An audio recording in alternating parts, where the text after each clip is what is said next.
tu vois, c'est difficile à déceler là, si c'est moi qui avais la perception qui était erronée ou que je vivais un acte de stigmatisation. C'est sûr que j'en ai déjà vécu.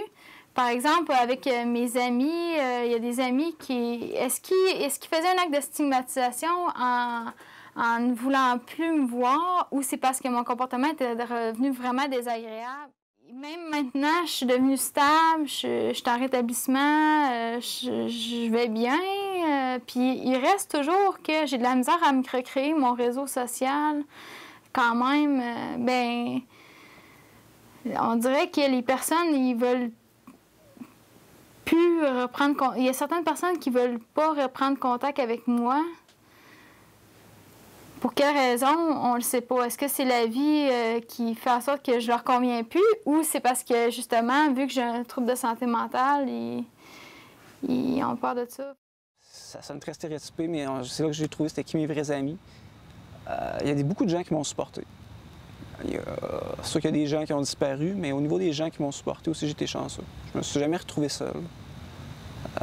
Fait que les gens ont peur parce que c'est une question aussi.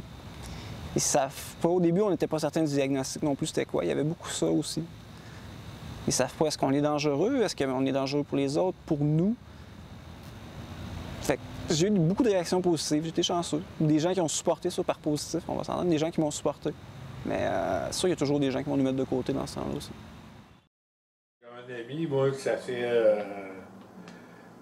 plus de 40 ans qu'on se connaît.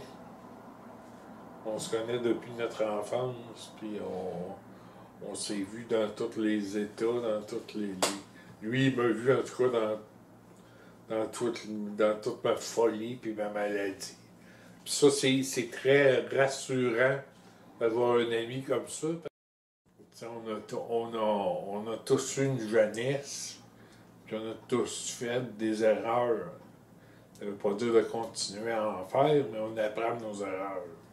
Puis l'ami peut être là pour te conforter puis te dire oui, tu as fait une erreur là, mais essaye de faire mieux aujourd'hui. Parce que tu sais ça. C'est ça, je crois que ça peut servir un ami, un bon ami, un confident. Tous mes bons amis, de façon générale, j'ai toujours gardé un lien avec ces gens-là. Puis tant mieux. Je veux dire, c'est bravo. C'est quand on dirait que je suis entré dans le monde adulte, si on peut dire, que les gens commencent à travailler, famille, etc., que là, je me suis senti vraiment à part, que j'avais l'impression de plus cadrer, d'être le mot que j'utiliserais, c'est d'être une espèce d'ado attardé. Même au niveau du langage, au niveau de comment je m'habillais, ça paraissait, puis les gens me le faisaient souvent remarquer. Ça, c'est... Mais je n'agissais pas non plus nécessairement en adulte. Je cherchais à provoquer souvent pour provoquer, des choses comme ça. Donc, c'est... je pense qu'on ne peut pas juste blâmer toujours les autres à ce niveau-là. On peut dire chanceux, mais avant de vivre un épisode, j'entretenais mes relations. Alors ça aussi, c'est important. Alors quand on entretient nos relations, il y a toujours plus de chances qu'après ou pendant qu'il se passe quelque chose de particulier, que ces gens-là se pointent aussi parce qu'ils veulent le savoir.